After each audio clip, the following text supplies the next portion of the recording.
ദൈവത്തിൻ്റെ പരിശുദ്ധമായ നാമത്തിന് സ്തോത്രം ചെയ്യുകയും സ്തുതിക്കുകയും ചെയ്യുന്നു. കർത്താവിനാൽ അനുഗ്രഹീതരായ ദൈവത്തിൻ്റെ മക്കളെ, കർത്തൃദാസന്മാരെ, വചനം കേൾപ്പാൻ താല്പര്യം കാണിക്കുന്ന ഏറ്റവും പ്രിയമുള്ള സഹോദരി സഹോദരങ്ങളെ, അനുഗ്രഹീതമായിരിക്കുന്ന ഈ നല്ല ദിവസത്തിനായി ദൈവത്തിന് നന്ദിയോടെ സ്തോത്രം ചെയ്യുന്നു. ഇത് ഈ ആണ്ടിലെ 5-ാം മാസത്തിൻ്റെ 1-ാം തീയതി കൂടിയാണല്ലോ.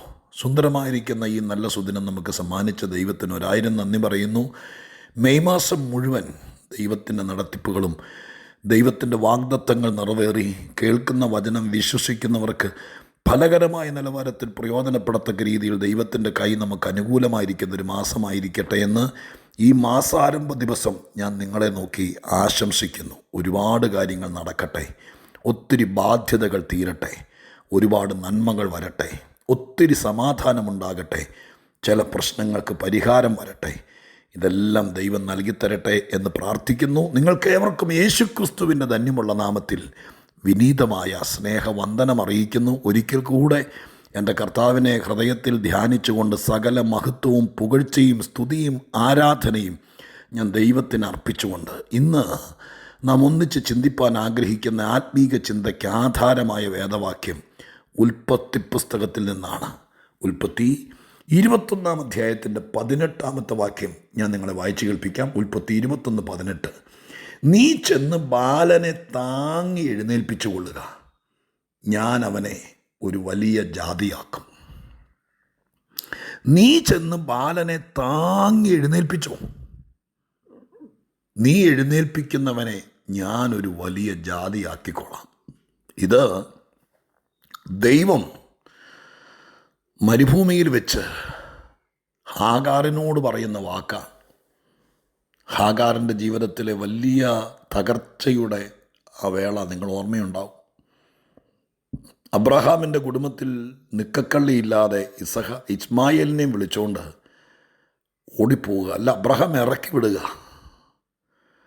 ഒരു തുരുത്തി വെള്ളവും അല്പം കനലടകളുമായി അമ്മയും മോനെയും കൂടി വീട്ടിൽ നിന്ന് ഇറക്കുക. വീട്ടിൽ വലിയ പ്രശ്നമായി, സാറയുമായിട്ടൊക്കെ വലിയ പ്രതിസന്ധികൾ നേരിട്ടു. ആ വീട്ടിൽ നിൽക്കാൻ കഴിയാതെ വീട് വിട്ടിറങ്ങുക. മരുഭൂമിയിൽ വെച്ച് അലയുകയാ, ഉഴലുകയാ. കുഞ്ഞു മരിച്ചു പോകുമെന്നുള്ള ആകുലതയിൽ അമ്മ വ്യാകുലപ്പെടുക.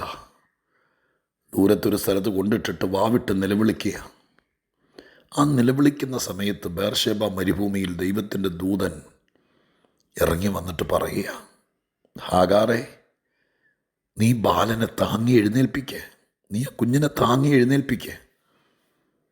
നീ താങ്ങി എഴുന്നേൽപ്പിക്കുന്ന നിൻ്റെ കുഞ്ഞിനെ ഞാൻ വലിയൊരു ജാതിയാക്കും.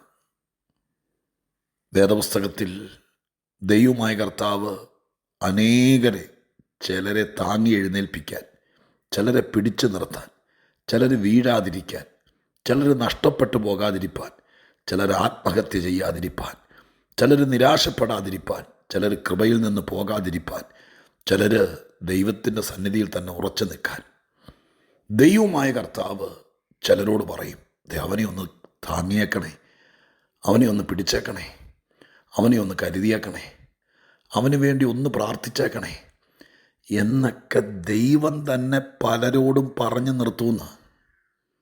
ഇത് അമ്മയും മോനുമായിട്ടുള്ള ബന്ധമാണ്. പക്ഷെ അമ്മയുടെ മനസ്സിൽ തോന്നിയതല്ല. കുഞ്ഞങ്ങ് വാടിത്തളർന്ന് കണ്ണിൻ്റെ കൃഷ്ണമണി പോലും മറഞ്ഞ് വെള്ളം കിട്ടാതെ തൊണ്ണയും ചുണ്ടും വരണ്ട് അങ്ങ് വാടി ഒരു അൺകോൺഷ്യൻസ് ആവുന്ന നിലയിലേക്ക് പതുക്കെ ചേമ്പന്താൾ പോലെ വാടിപ്പോയപ്പോൾ കുറച്ചു നേരം താങ്ങിപ്പിടിച്ചുകൊണ്ട് നിൽക്കാമെന്ന അമ്മയായ ഹാഗാറിന് തോന്നിയതല്ല. സ്വർഗത്തിലെ ദൈവത്തിൻ്റെ കമാൻഡിങ് ആണ്. ഹാഗാറെ കരഞ്ഞുകൊണ്ടിരിക്കാതെ, ഭാരപ്പെട്ടിരിക്കാതെ, കൊച്ചു ചത്തുപോകുമെന്ന് പറഞ്ഞുകൊണ്ടിരിക്കാതെ, എന്തോ നഷ്ടം വരുന്ന കാര്യം പറയാതെ, മരണമെന്ന് പറയാതെ, നീ ഓടിച്ചെന്ന ആ കുഞ്ഞിനെ താങ്ങി എഴുന്നേൽപ്പിക്കുക. നീ താങ്ങ്, നീ ബാലനെ താങ്ങി എഴുന്നേൽപ്പിക്കുക. ഇങ്ങനെ ചില ആഹ്വാനങ്ങൾ ചിലപ്പോൾ അമ്മമാരോട്, ചിലപ്പോൾ അപ്പന്മാരോട്, ചിലപ്പോൾ ജീവിത പങ്കാളിയോട്, ചിലപ്പോൾ കർത്തൃദാസന്മാരോട്, സഹവിശ്വാസിയോട്, നിങ്ങളിൽ ചിലരോട് ദൈവം പറഞ്ഞിട്ടുണ്ടോ? പറഞ്ഞിട്ടുണ്ടാവും. ഇന്ന് ദൈവമായ കർത്താവ് ചിലരോട് പറയുകയാണ്, ഈ മെയ് മാസത്തിൻ്റെ തുടക്ക ദിവസം നീ താങ്ങിപ്പിടിച്ച് നിൽക്കുന്ന നിൻ്റെ സന്തതിയെ കുറച്ച് നാളായിട്ട് നീ ഉറങ്ങാതെ താങ്ങി നിർത്തി പ്രാർത്ഥിച്ച് ബലപ്പെടുത്തുന്ന നിൻ്റെ മോനെ, നിൻ്റെ മോളെ, നീ താങ്ങി എഴുന്നേൽപ്പിച്ചവനെ ഞാൻ വലിയവനാക്കും, വലിയ ജാതിയാക്കും, വലിയ ഭാവി കൊടുക്കും, വലിയ നന്മ വരും. ഇവിടെ കിടന്ന് മരിച്ചു പോകും, ഇതിനകത്ത് പെട്ടുപോകും, ഇതിനപ്പുറത്തേക്ക് ഇനി നിൽക്കത്തില്ല, ഇവിടം കൊണ്ട് തീരുമെന്ന് വിചാരിച്ച് നീ മാറ്റിയിട്ട വിഷയം. അങ്ങനെയാണല്ലോ ഹാഗാറിൻ്റെ ചരിത്രത്തിൽ കാണുന്നത്. മോളിൽ വായിക്കുന്നത് ഇങ്ങനെയാണ്: കുഞ്ഞിൻ്റെ മരണം കാണണ്ട എന്ന് പറഞ്ഞ് അവനെ ഒരു കുറുങ്കാട്ടിൻ്റെ തണലിൽ വെച്ചു എന്നല്ല, ഇരുത്തി എന്നല്ല, കിടത്തി എന്നല്ല, ഇട്ടു എന്ന് എഴുതിയിരിക്കുന്നത്. 15-ാമത്തെ വാക്യത്തിൽ തുരുത്തിയിലെ വെള്ളം ചെലവായ ശേഷം അവൾ കുട്ടിയെ ഒരു കുറുങ്കാട്ടിൻ്റെ തണലിൽ ഇട്ടു. ഒരു കാട്ടിൽ, ഒരു കുറ്റിക്കാട്ടിൽ ഇട്ടു. നീ കയ്യിൽ നിന്ന് താത്തി വെച്ച വിഷയം, നീ താഴെ ഇട്ട വിഷയം, നീ താഴെ ഇറക്കി വെച്ച വിഷയം, നീ വിട്ടുകളഞ്ഞ വിഷയം, എൻ്റെ കർത്താവ് പറയുന്നു, വിടരുത്, ഇടരുത്, താഴെ വെക്കരുത്, താഴെ ഇടരുത്, നീ അതിനെ താങ്ങ്. അയ്യോ, നിങ്ങൾക്ക് മനസ്സിലാകുന്നു എന്നെ കേൾക്കുന്ന പ്രിയരെ? ചുമന്ന് ചുമന്ന് തളർന്ന് കരഞ്ഞ് കരഞ്ഞ് കലങ്ങി ഭാരപ്പെട്ട് കണ്ണും മുഖമൊക്കെ വീങ്ങി, ഇനി എന്നെ കണ്ണീരില്ല, ഇനി എന്നെ കൊണ്ട് വയ്യ, മടുത്തു എന്ന് പറഞ്ഞ് നീ താഴെയിട്ട വിഷയം, നീ ഏതോ കാട്ടിലേക്ക്, കുറ്റിക്കാട്ടിലേക്ക്, കുറുങ്കാട്ടിലേക്ക് വലിച്ചിട്ട വിഷയം, ഹല്ലേലൂയ, ആ വിഷയത്തെ തമ്പുരാൻ വന്നിട്ട് പറഞ്ഞു, ഹാഗാറേ, അമ്മേ, താഴെ ഇടല്ലേ, കളയല്ലേ, ഇട്ട് കളയല്ലേ. അബ്രഹാം ഉപേക്ഷിച്ച കേസ്, അമ്മ കുറുങ്കാട്ടിലിട്ട കേസ്, എൻ്റെ കർത്താവ് കണ്ടിട്ട് പറഞ്ഞു, ഇട്ട് കളയാതെ താങ്ങി എഴുന്നേൽപ്പിക്ക്, പൊക്കിയെടുക്കതിനെ. നീ അതിനെ പൊക്കിയെടുത്താൽ ഞാൻ അതിനെ വലിയ ജാതിയാക്കിക്കോളാം. ഇതൊരു തത്വമായിട്ട് ഇന്ന് ദൈവമക്കളുടെ നടുവിൽ പരിശുദ്ധാത്മാവ് പറയുക. ഈ മെയ് മാസത്തിൽ നീ താങ്ങി നിർത്തിയിരിക്കുന്ന, നീ ചുമലിൽ വഹിക്കുന്ന, നീ താങ്ങി എഴുന്നേൽപ്പിക്കുന്ന പ്രാർത്ഥനയിൽ, ഉപവാസത്തിൽ ആർക്ക് വേണ്ടിയിട്ടാണോ നീ പ്രത്യേക ദിവസങ്ങൾ മാറ്റിവെച്ച് കണ്ണുനീരോടെ താങ്ങി നിർത്തിയിരിക്കുന്നത്? കഴിഞ്ഞ കുറേ നാളായി വയ്യാത്ത നീ താങ്ങി നിർത്തിയിരിക്കുന്ന നിൻ്റെ സന്തതിയെ, നിൻ്റെ കുടുംബത്തെ, നിൻ്റെ ബിസിനസ്സിനെ, നിൻ്റെ വഴിയെ, നിൻ്റെ കൂട്ടായ്മയെ, നിൻ്റെ കൂട്ടു സഹോദരനെ, ആരെയുമാകട്ടെ, താങ്ങി നിർത്താൻ നമ്മളിൽ ആരെങ്കിലും തയ്യാറായ, ഇട്ട് കളയാൻ എളുപ്പമാണ്. മനസ്സ് മടുക്കുമ്പോൾ, ജീവിതം തളരുമ്പോൾ, ചുമന്ന് ഭാരപ്പെടുമ്പോൾ മതിയാക്കിയെന്നും പറഞ്ഞ് ഇട്ട് കളയാൻ എളുപ്പമാണ്. കർത്താവ് എന്നോട് 2 കാര്യങ്ങൾ പറയുന്നു. ഒന്ന്, നീ മടുത്തിട്ടിട്ട വിഷയം, എൻ്റെ ദൈവത്തിൻ്റെ രജിസ്ട്രേഡ് കത്ത് നിൻ്റെ കയ്യിൽ കിട്ടുന്നു. നീ ഇട്ട് കളഞ്ഞ വിഷയം താങ്ങി എഴുന്നേൽപ്പിക്കുക, തിരിച്ചു പിടിക്കുക, തിരിച്ച് അതിനെ പൊക്കിയെടുക്കുക. ദൈവം അതിനെ ഒരു വലിയ ജാതിയാക്കും. ഞാൻ ഇങ്ങനെ പറഞ്ഞ് കൺകൂടി ചെയ്യട്ടെ. താങ്ങി എഴുന്നേൽപ്പിക്കാൻ ഒരു അമ്മയുണ്ടെങ്കിൽ, താങ്ങി എഴുന്നേൽപ്പിക്കാൻ ഒരു കർത്തൃദാസനുണ്ടെങ്കിൽ, ചിലരെ താങ്ങി എഴുന്നേൽപ്പിക്കാൻ ഒരു പ്രാർത്ഥനക്കാരിയോ പ്രാർത്ഥനക്കാരനോ ഉണ്ടെങ്കിൽ, ചിലരെ താങ്ങി എഴുന്നേൽപ്പിക്കാൻ ചിലരുടെ കരങ്ങൾ കുറുകിപ്പോയിട്ടില്ലെങ്കിൽ, ആ താങ്ങി എഴുന്നേൽപ്പിക്കുന്നവനെ ദൈവം ഒരു വലിയ സംഭവമാക്കും, വലിയ സെറ്റിൽമെൻ്റ് ഉണ്ടാക്കും.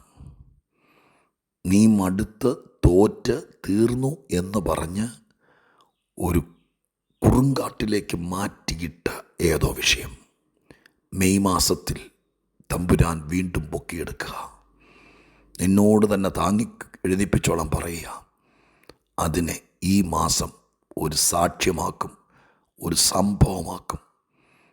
ഇറക്കി വിട്ടവരുടെ മുമ്പിൽ, തള്ളിക്കളഞ്ഞവരുടെ മുമ്പിൽ, ഉപേക്ഷിച്ചവരുടെ മുമ്പിൽ ഒരാശ്ചര്യ കുതുകമായ വിഷയമാക്കും. അതുകൊണ്ട് ഈ വാക്യം മറക്കരുത്. മെയ് മാസത്തിന്, ഈ വാക്യത്തിന് നിങ്ങളിൽ മെയ് മാസത്തിൽ എന്തോ ചെയ്യാനുണ്ട്.